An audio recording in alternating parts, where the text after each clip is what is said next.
My name is Anthony Coronato. I am the head brewer here at Adam Street Brewery.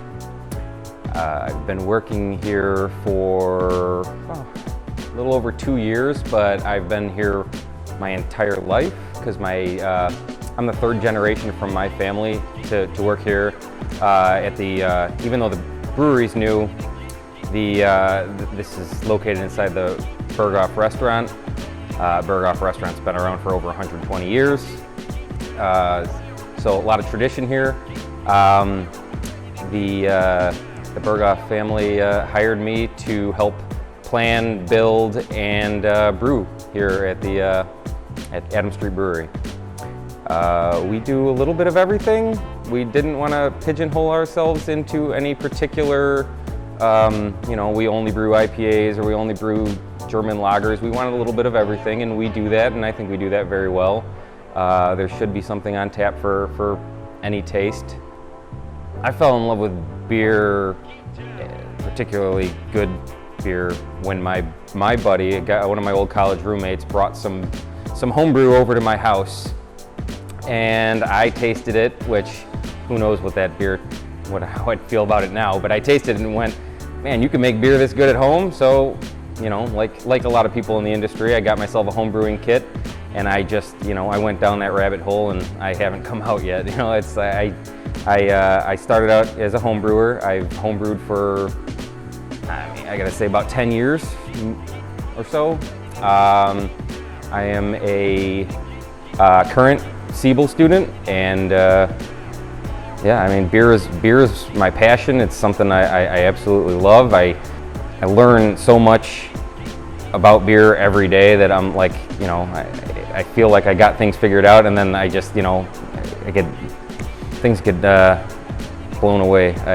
Student of the game. Student of the game. I love learning about it, and it's weird because it's literally one of the only subjects that I've ever really taken to, like school and whatnot. I just never did much for me, but I can never get enough when it comes to learning the ins and outs of how to brew and the tastes of different styles, and just the whole game when it comes to beer. I brought some beer a while ago. I brought some beer that I had brewed at home to Herman and Peter Berghoff, and basically through my dad, because I'm a third generation employee here, and they were impressed. When we sat down and had a conversation, they were very impressed with my passion and my knowledge of beer.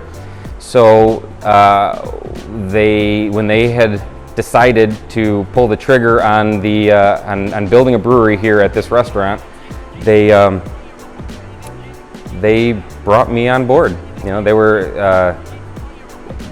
were really excited about having somebody with the passion that I had. I am an Illinois native. I am not a Chicagoan. I grew up in the suburbs. But I've grown up in this building. My grandfather was an employee here. My father is still a current employee here, and I used to come and do maintenance and stuff on the weekends. I've grown up in this building. I love this restaurant. I love this place, and I'm super happy and proud to be a part of the Adam Street Brewery project. I was invited to the initial meetings about the brewery because of my passion for beer. I brought some beer that I had brewed, and the Berghoff family were all very impressed with some of the beers that I was making at home, and they decided to take a gamble on me, but they hedged their bets by sending me to Siebel. So I'm a current Siebel student. Just learning as much as I can, and learning on the job, and it's been an adventure so far.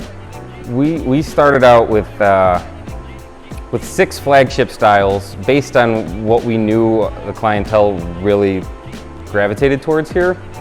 A Dortmunder style lager, a Pilsner, German style Pilsner, an IPA, a Hefeweizen, an amber ale, and a Munich dunkel.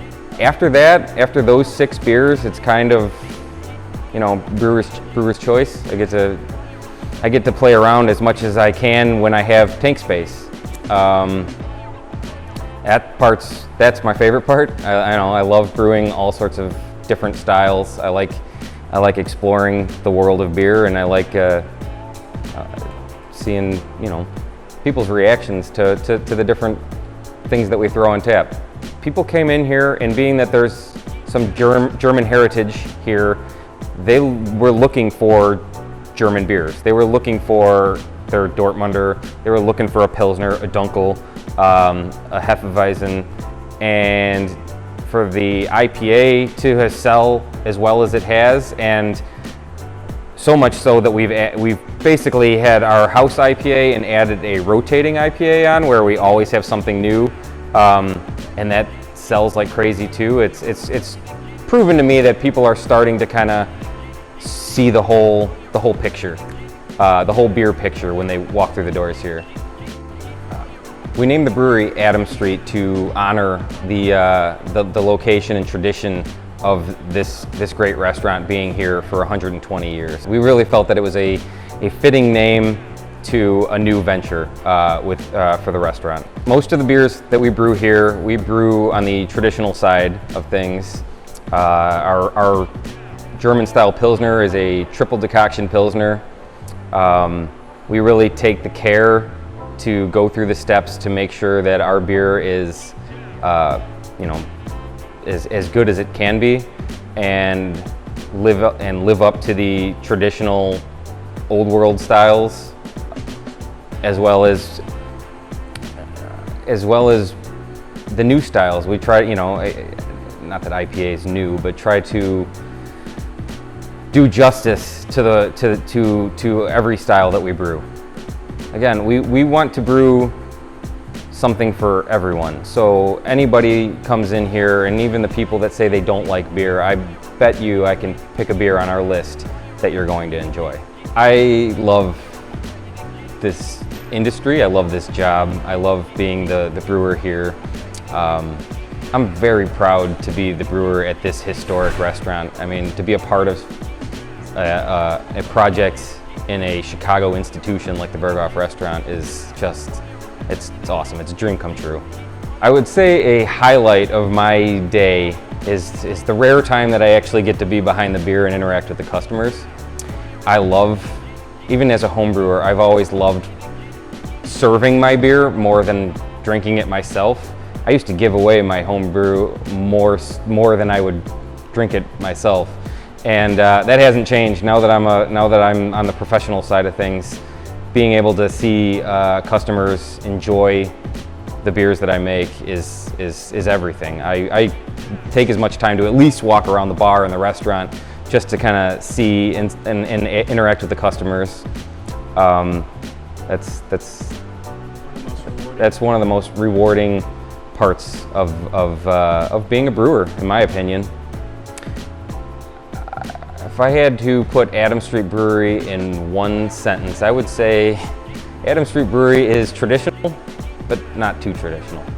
The identity of this place is so tied into the old identity of the Berghoff that, like, we're kind of trying to break away from that a little bit, because we don't want everyone coming in here and just going straight for the lager, dunkel, or Weiss like they did prior to us having a brewery.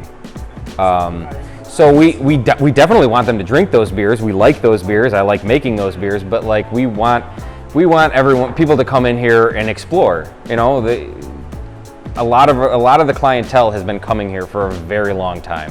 We have a lot of people that are that have their traditions here. They've been coming here for Christmas or whatever, and you know, they're used to a certain thing when it comes to the beer served here. They were used to getting served a Dortmunder style lager, which I love that style, so not bashing it by any stretch. It's one of my favorites.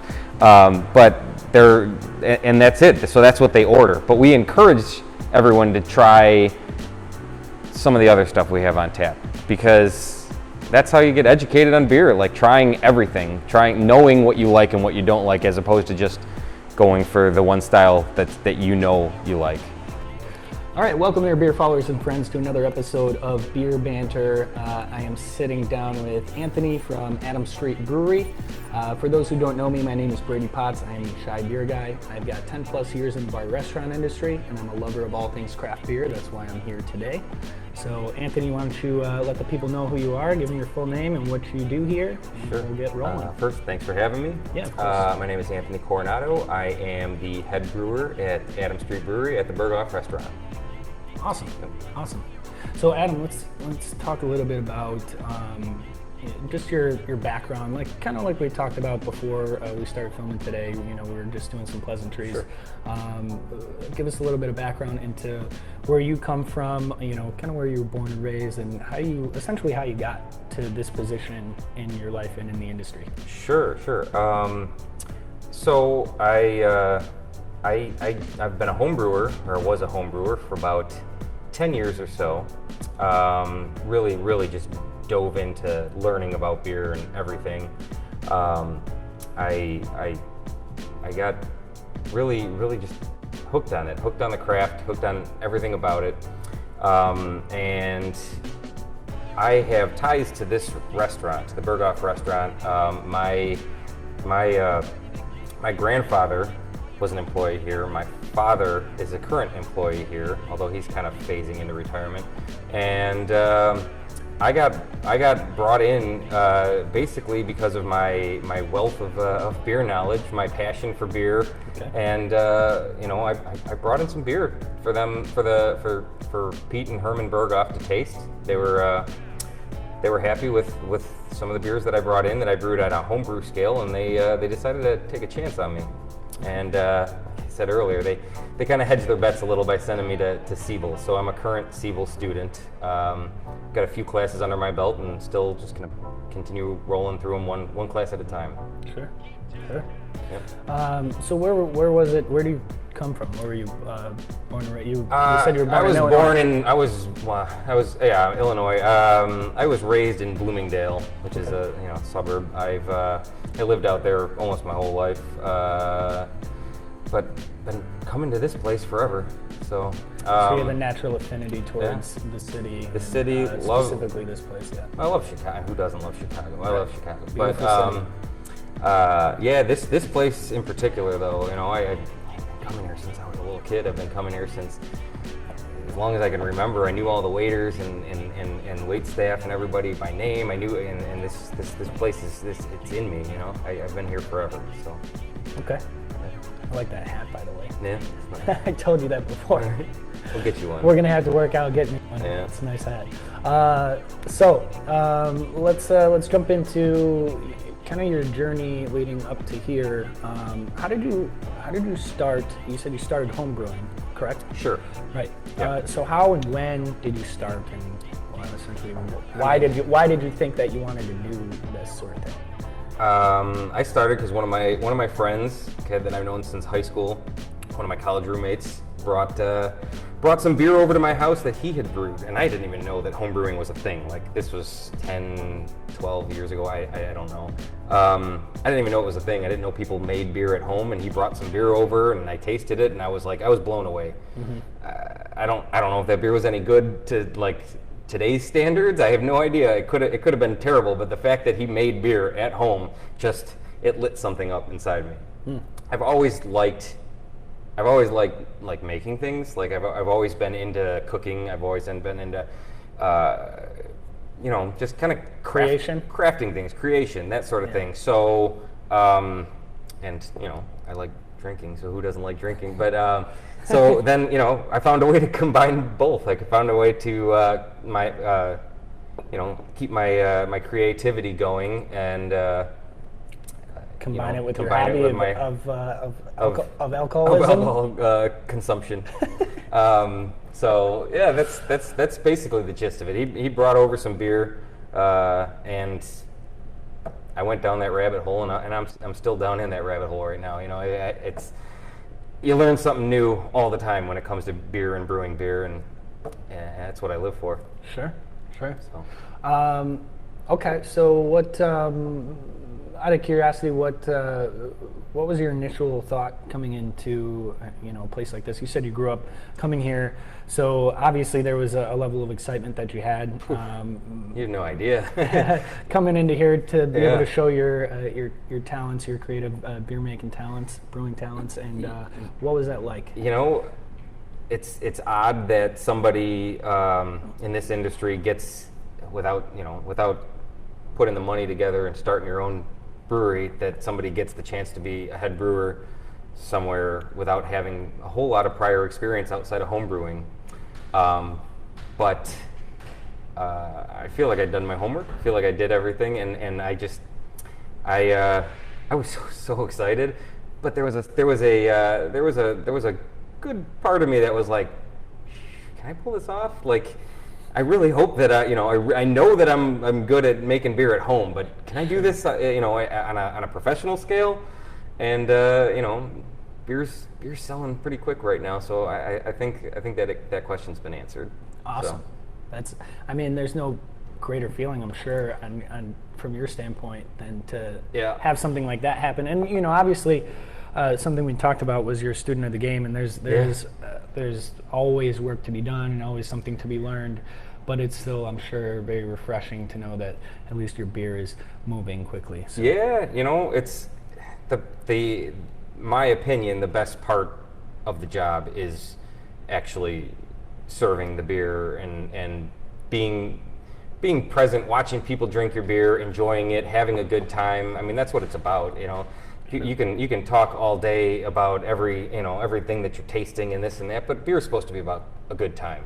It's always what it's been about. It's a social connector. Exactly. Right. And so to be able to, brew a batch of beer here and then walk around, go behind the bar, walk through the restaurant and just see people enjoying your creation, your beer is just sliding there. We've got a phantom table here. Ghost beers, guys. Ghost beers. Yeah, to see people really enjoying it, and it's kind of been a dream come true. It's something I always wanted. It was the part of homebrewing that really, I really enjoyed. Like, I probably gave more of my beer away to people than I actually drank on my own. Like, it was all, can I do this? Oh, I want to brew this style. Can I do it? Oh, I think I did a good job. Hey, everybody, try this, taste this, see what you think. Tell me what you think. That was more appealing to me than just making a beer and sitting around and drinking it. I like you have this natural, constant goal in yourself to, allow people to try your beer, and you enjoy hearing what people have to say. Beer is my main outlet when it comes to that right now, but I like that because I've liked cooking my entire life. I mean, this morning, I was just saying earlier, I made donuts this morning from scratch. First time I ever did that, but I wanted to do it. I wanted to see if I could make donuts, and I did, and I think they were pretty good. So I should have brought some. Sorry. That's that's all right. Next time, you definitely have to bring some donuts. Yeah. All right. So let's talk a little bit about Adam Street as a whole, as a brand. What were some initial thoughts going in terms of the actual beer itself, on how you wanted to attack this new chapter in your life as a head brewer at such a prestigious and or such a old and established place? Yeah, I mean, people have been coming here for forever. They've been coming here. This place has been around for 120 years, actually over 120 years now. They've been coming here forever. There's tradition here. And they come to expect certain things, certain styles of beer, and so I knew right away that we had to make certain beers. We had to make a nice Dortmund style lager. We had to make a German Pils. We had to. It wasn't so, I guess saying have to, whatever. I'm saying have to because we know that's what the clientele here has come to expect after generation and generation of coming here. Mm-hmm. But that said, we didn't want that to be the only thing that we were known for or the only thing that we were making. We wanted to stay relevant, in craft beer and brew, more popular styles. a lot of people, for the longest time, I'm glad they're coming around. I'm glad lagers are a thing now again. Yeah. Thank God. But for the longest time, lagers in the craft beer world were kind of looked at as like your dad's beer, the beer that like nobody drank, and I'm glad that those have gained popularity. Right. But we wanted to push and do a little bit of everything so that somebody coming in here can sit down and, they can order a flight or a few different beers, and they can have a little bit a taste of anything that they that they want, anything that would appeal to them. Right. And lagers are considered kind of an or non-sexy style. Right. And I don't know why. I use that term more and more now, like a sexy style and a non-sexy style. And what I mean by that is you see a lot of these crazy adjuncted, all sorts of nonsense, and there's also some good adjuncted things out there. There's some really good stuff, but there's also some crazy wild stuff that I said, wow, I really would not expect anybody to create a Capicola stout or That's hilarious. something crazy going on like that. So it is refreshing to see that lagers are now becoming more prominent, more respected, because it is a tough style to make and execute, because it's really hard to hide a mistake. There's nowhere to hide, really. There's no dry hopping. There's no intense roasty malts for a stout. There's no adjuncts. Adjuncts in the sense of like marshmallow and all the crazy things that people are putting in beer nowadays. But yeah, it's a hard style. Lagers. Lagers are hard to make, and they're hard to make well.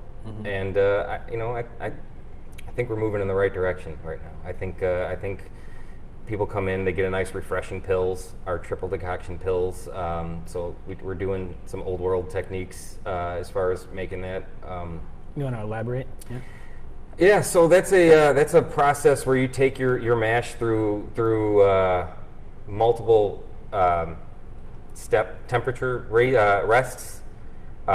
In doing so, you actually pull a certain amount of the mash when you're mashing in, when you're making the beer. You pull some out and you boil it, and then you add it back to the main mash. That achieves a few different things. Different enzymes are active in your mash at different temperatures, but it also the boiling process actually adds some malt, some character, some enhanced malt character to your beer, and it's argued among brewers whether or not it's worth it, but we've done both. I've done my Pilsner as a single infusion, just add the water, add the malt, let it do its thing, and then I've also done the triple decoction, and it's just a world different, and it's so much better. Okay, interesting. I've actually never heard of that process. There aren't very many brewers nowadays doing them, but our friends over at Dovetail are kind of those guys are wizards. They're doing some things. They're wizards, man. Yeah. But almost every beer that comes out of that place is done in the old world tradition of decoction mashing and those kind of things. Like they're steeped in tradition over there. So sure, and that's part of their identity too. That's what they do. They're known for those styles and those reflection of those processes. Yeah. So let's now jump on to some industry things going on. And you can feel free to be as authentic or as reserved as you want to be. But I have this conversation with every brewer that I talk to, and you know what we're going to talk about, right? Probably. Let's hear it. Are we talking about haze? Yeah, we're talking about haze. Haze, we're bro. talking about haze. Haze bros. You want my take on it? Is that drink what you want to drink? I want to know what you think about how it's affected the industry. Whew. Well, that's a whole different story. So it's weird to say drink what you want to drink, but to me, I don't love some of the directions that craft beer has taken over the last year and a half, 2 years or so, where it's like everything's gone so over the top with the haze craze and the milkshakes and all that stuff. Nothing wrong with making those beers, drinking those beers. I occasionally will have some. My wife loves them, so I end up tasting everything that she's drinking. So, but it seems so oversaturated. That's my opinion, is that it seems so oversaturated, and I get it. They sell. I understand that, the business side of it. They sell, but I want beer to be more than just the one style that's crazy intense, super dry hop stuff. So is your shtick with it a process type thing, or is it more of your overall what's the word I'm looking for? Analysis of the style itself. Do you like the way the style tastes when it's done right? My particular taste is I do have a hard time finishing an entire pint. It's not my thing, but I do enjoy it. When you crack open a can of something that was made really well, the guys at Hop Butcher or whoever, those guys are doing awesome things. And you crack open a can and you just get like just straight up hops in your face. It's amazing.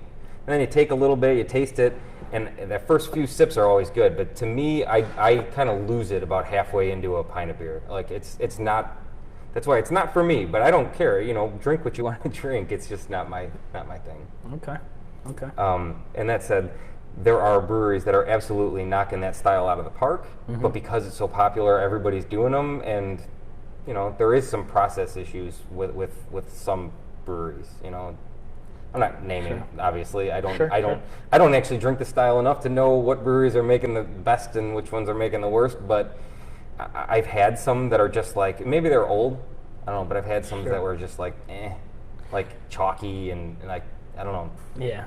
That hop burn, you get that like that corrosive. Yeah, it's kind of characteristic. Which I think you're toting a fine line with the amount of hops that go in there. Like, nobody's looking to have a hop burn. They're looking to have that juice character, that just. That mouthfeel. Absolutely, yeah, mouthfeel. The mouthfeel is, I believe, my personal opinion about the style is that, obviously there's tons of factors in it, but what the consumers like is that mouthfeel. Yeah.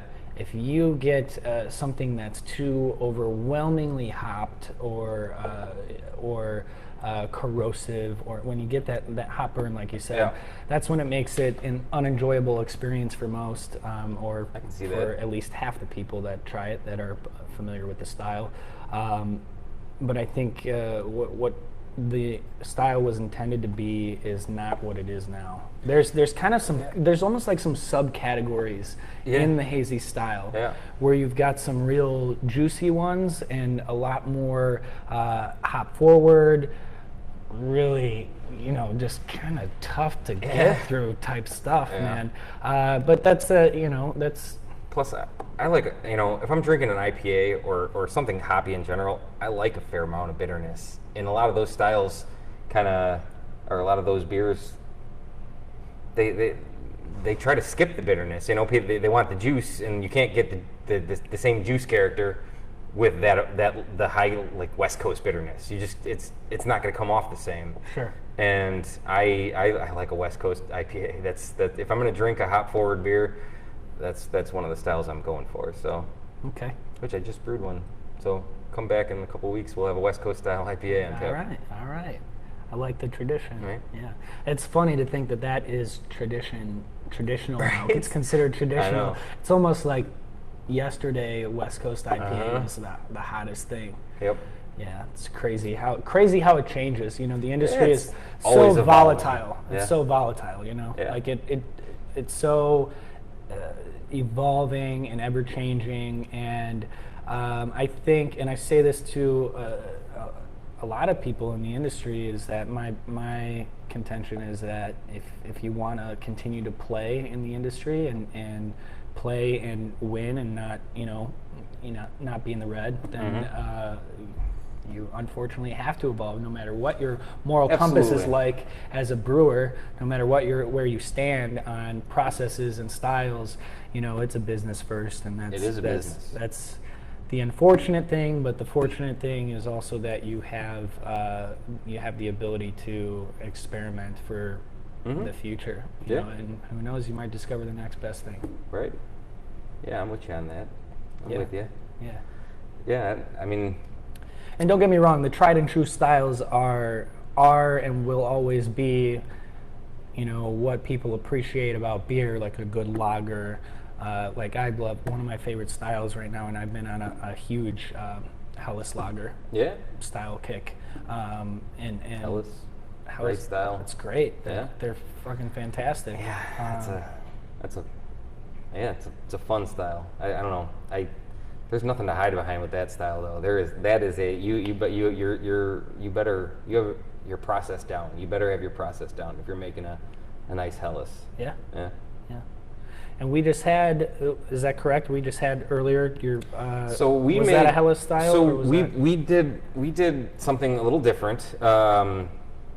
We wanted a quick turnaround. You know, we do our lagers. We have plenty of beer downstairs lagering.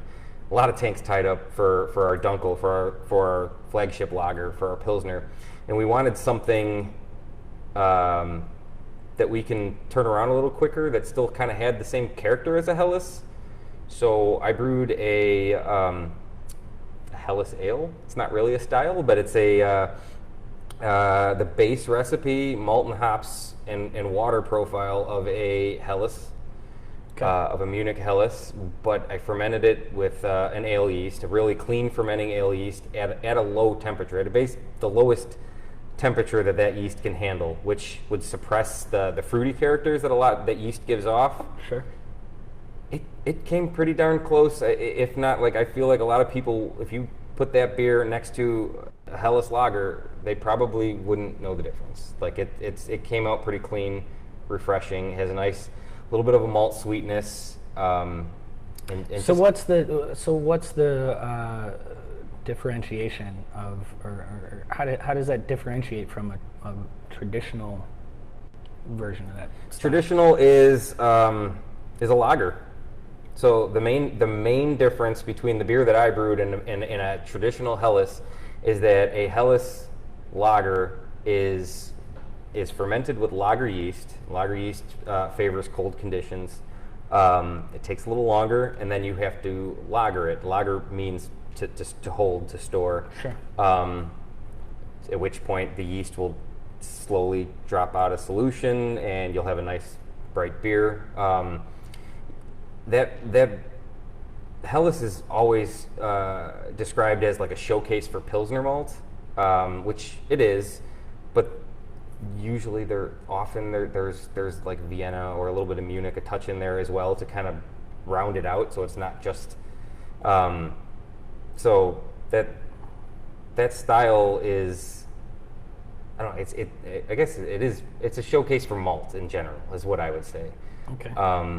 And what we did, I think, does the traditional style justice, but we're not necessarily marketing it as a Helles ale.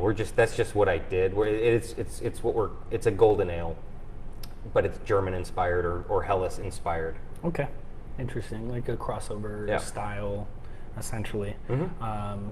Okay, so let's jump into one of my favorite beers here, and the first beer that I had when I first came here, which is what I'm drinking, guys, the dunkel. Let's talk a little bit about the dunkel. I want to know about how this came about and why you decided to do dunkel, because I don't see a whole lot of dunkels, period. Right. And I fucking love the style. It's like the perfect in between a light style and a dark style beer. Yeah, it's fantastic. Fantastic. Probably one of the better dunkels I've had. Truthfully. You. Appreciate that. It's a style that I have come to love. I really, it could be up there as my favorite beer style. I'm not ranking things, but it's up there. You love all beer. I do. I love all beer. But I find myself, if I'm having it like an after work pint, I find myself drinking that more than most of the other styles that we have. Okay. And what does this clock in at? That is 5.1% alcohol, I believe. Perfect. So enough to keep you feeling good, but not so much that you can't have a couple. Yeah. Mm-hmm. It's a style that has been served here at the Berghoff, prior to us starting a brewery, prior to building the brewery here. So it was a style that we knew we should make.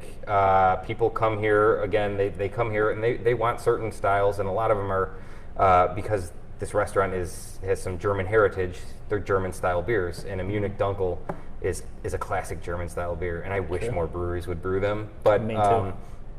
that beer is mostly Munich malt, a little bit of some darker malts for color, and not much else.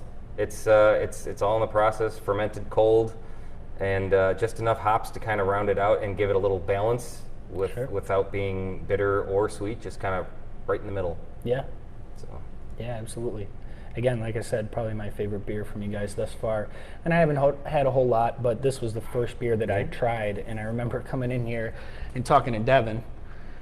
And Devin sent me over to the bar and said, go and try out some beer. And this was the first thing that I picked out. I saw it on the menu, and it was fantastic. Anytime I go anywhere and I see a dunkel that I haven't had, I'll take that. Yeah, well, then you and I share that that it just doesn't happen often. But any sort of dark lager, dunkel, Czech dark lager, Schwarzbier, those are some of the styles that I gravitate towards. Yeah, they're great. Germans are some of the biggest pioneers of beer, man. They know what they're doing. Pioneers. Okay, let's move on. Let's talk a little bit about what's going on for the future. You guys have any future plans? If not, you're just playing it by ear and just pumping out as much beer as possible. What's the deal with you guys? What's happening? We're currently in production for our producing beer for our location at the airport at O'Hare Airport. The Berghoff has a cafe there, and up until this point, we have been just trying to take care of the needs of this restaurant, and now we're at a point where we feel like we can start producing some beer to send there for the people traveling to and from O'Hare to come and have a pint of fresh Adams Street beer. Okay. So that's up and coming. We should, within the next 2 weeks, if you're traveling through the United Terminal at O'Hare, you'll be able to get an Adams Street beer. Okay. But we are rolling out some new beers for that one. Well, the Helles Ale that I was describing was a beer that was actually brewed with that in mind. That was why we brewed that beer. Something nice, light, easy drinking for everybody. Anybody that wants, the craft beer lover or the guy who's drinking Stella. I think that everyone can kind of enjoy that beer. Mm-hmm. And we're sending our Amber Ale there, and a Session IPA, which we haven't released yet here, but soon. It's been brewed. You said, I'm sorry, reel back for a second. I kind of glitched in my head. Sure. You said a amber? An Amber Ale, right? Okay. Oh, Amber. Okay. I thought you said Amber IPA. Did I don't know. So Maybe sorry I did, about that. Amber Ale. Okay. Amber Ale. Another one of those, kind of your father's style of beer. But I really like them. I'm a malt head more than I have ever been a hop head. So me too. Beers that have a nice malt character, and we actually I brew my amber to be on the maltier side. It is dry hop, but a very, very low level, and the ingredients that go into it, the malts are all German malts. So it's kind of like a hybrid style. It's really different than your typical amber ale, which again that style's kind of been forgotten about, but it does well here. Mm-hmm. People seem to really like that. Okay. So then it was the Helles Ale, the Amber Ale, and a Session IPA. Those are the three beers that we're going to be rolling out to the airport in the next couple of weeks. So that's the big news, the big happenings so far right now. Okay. Yeah. Okay. Trying to hit up some fests and get the name out there because we're super new, and a lot of people, there's some confusion. We hope we're clearing it up, but we're Adams Street Brewery, but we're inside the Berghoff restaurant, so we're trying to kind of clear that up and let people know that where we are. And that was one of the best ways that we've found to do that, is actually interact with people at these fests. Sure. people go, Adam Street Brewery, I haven't heard of that. And they go, have you heard of the Berghoff? And they go, oh yeah. I'm like, well, we're literally inside the Berghoff. So Okay. that's that's the immediate That's future, going to be at a least. good segue for Yeah. you guys to bring in some business. And I'm fascinated by the business aspect of this industry. There's still different levels of the industry. There like I said before, there are those who brew, there are those who drink the Yes. brews, which is most people in the industry, hopefully. And then there are those who do the business side of things. I'm fascinated with just how things move Yeah. in the industry, and that's why I asked you that question: is what's new, what's going on, what's happening with you guys. We'll move on though. We'll talk about if there's anything else to talk about. Well, actually, we should probably get some more beer. We can get some more beer. Let's get one more beer, and we will. You can keep it rolling. I mean, it's fine. We'll just cut through it. But All right. Yeah, let's get a beer. we'll get a beer. And yeah, we'll right. continue. Yeah. Cool. Let's do it. So we're back. I don't know where we left off, but we'll start a new part of the conversation. So we brought back I've got Vienna Lager. What'd you pour for yourself? I did the Helles Ale that I was telling you guys about a little while ago. Okay.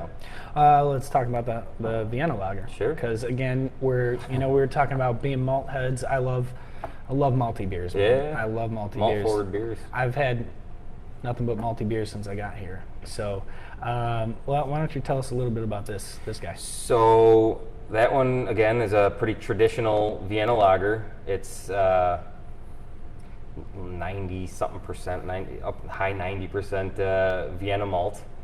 Okay. And I think there's a little bit of pills to round it out, and that was it. That was the absolute hardest and worst brew day I've had in my short brewing career, because I went to do a decoction mash on that, what I was describing earlier about our Pilsner, and the entire piping manifold for our decoction setup clogged.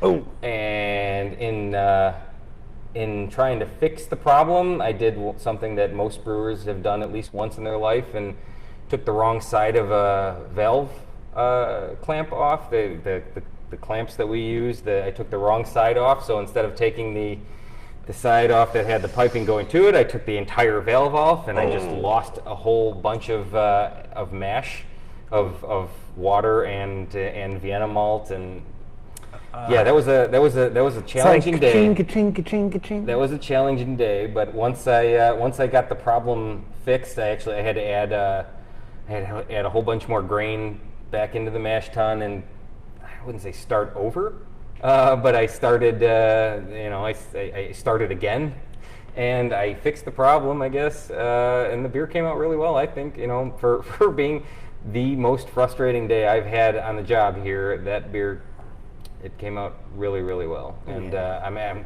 wouldn't have served it if I wasn't happy with it. If I wasn't proud of it, I wouldn't have served it. I would have dumped it. I mean, I followed the process through, and it came out about what I was expecting, about what I was shooting for. So we, yeah.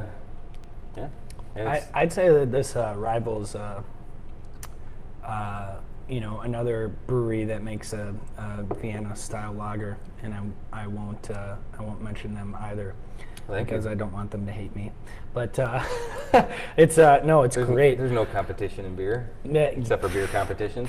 no And- competition. Beer competition. Let's talk about that. What are you doing? Iron Brewer? The Iron Brew? Brewer, yeah, that's one coming up. So we already had our haze conversation, and I had really not planned on doing any hazy beers, any New England style beers, just because everybody does them. So kind of wanted to be one of the few breweries that just I don't know about bucks against the trend. Just kind of like, I don't know. Everybody does them, so let's just do what we do and do what we do well. Yeah. But the style of beer that was chosen out of at random for me to brew was a juicy, hazy pale ale. So I got one of those in the works. I'm brewing that not this coming week.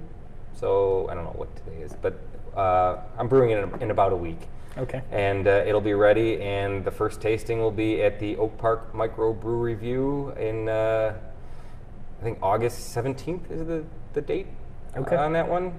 So, and we're going up against a whole bunch of other breweries around the city in a beer competition, and that's the style that we're brewing for it. Interesting. So, I like that concept of randomization when it comes to the style. That's got to be, regardless of it not being the style that you really want to brew, it's got to be somewhat fun to be, given that sort of style. At first I kind of did want to, but now I'm actually kind of excited to brew it. I want to see, I'm like any style of beer, I want to see what comes out, how well I can do at it. And if I brew it and it turns out great, and people love it, then we'll brew it again. It's as much as I want it to be about me and what I like to drink, it's more about what everybody wants. What people like. So that's A, that's awesome. B, let's Haze, bro. Haze, man. So I forgot where I was going. Let's talk about, we'll just move on for sake of progress, because I don't know where I was going to go with that, the hazy style.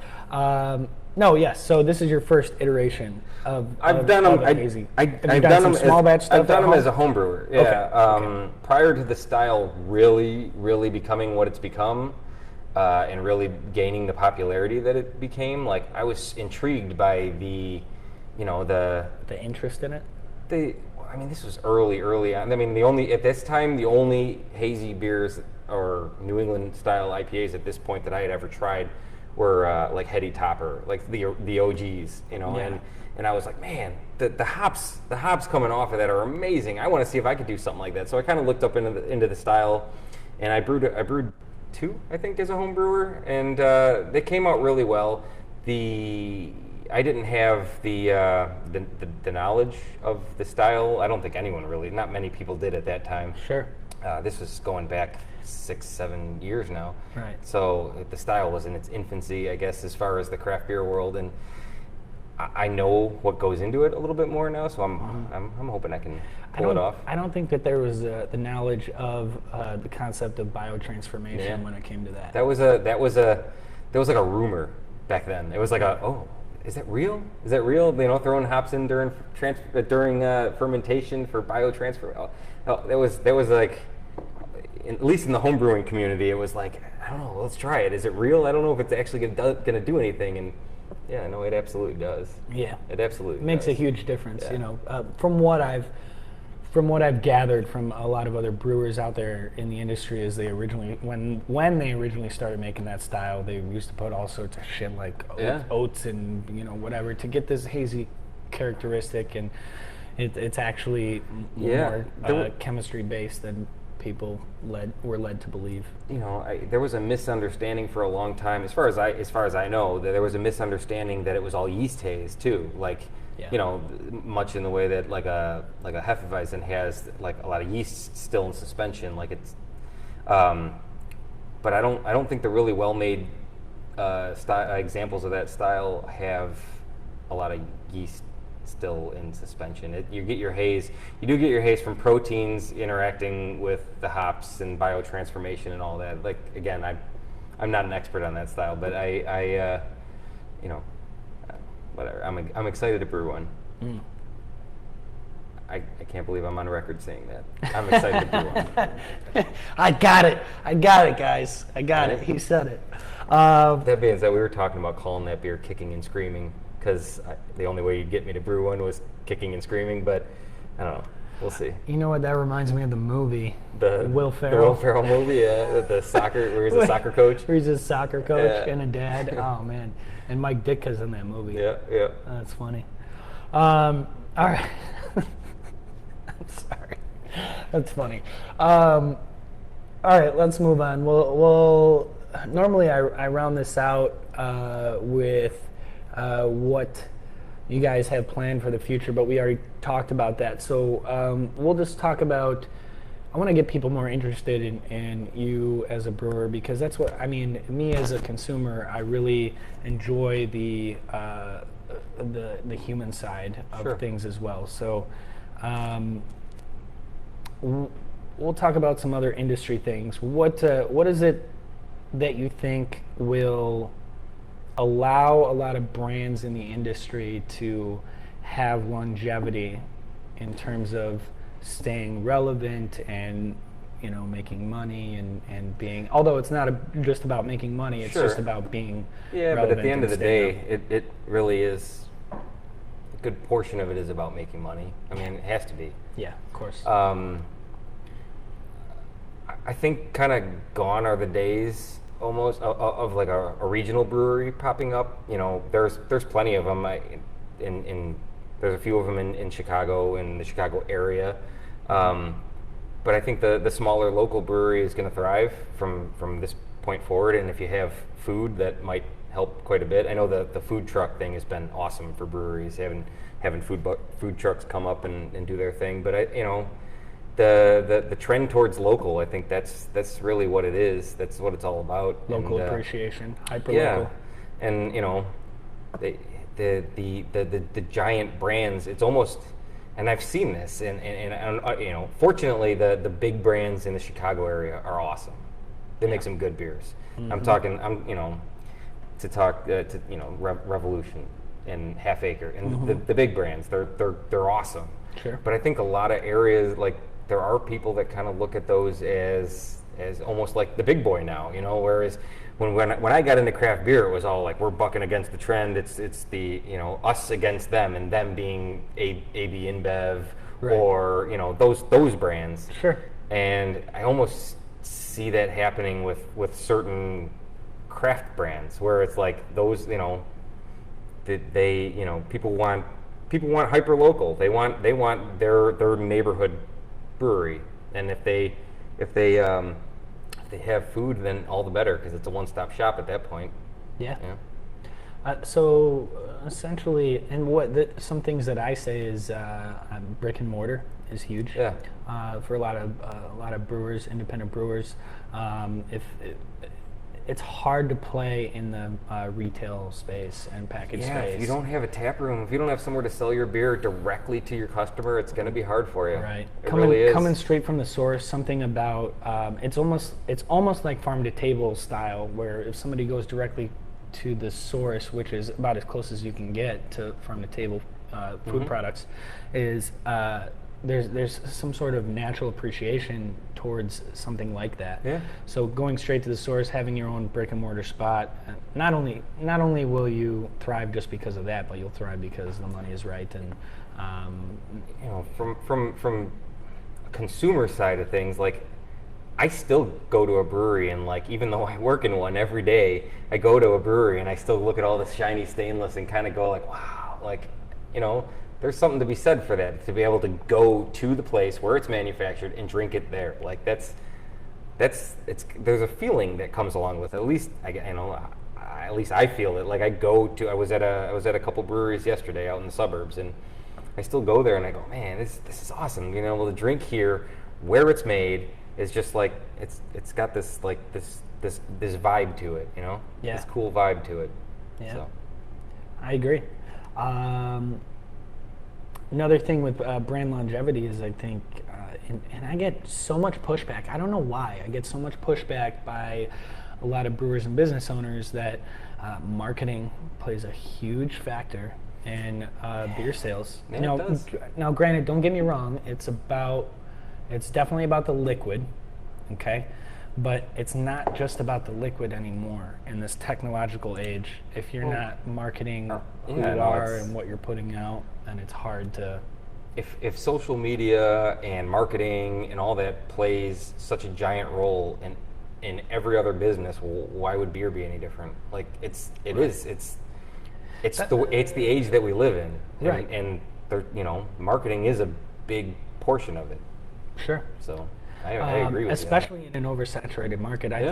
think it's actually predominantly true for the beer industry because of how saturated the market is and how many brands and beers are out there. Yeah.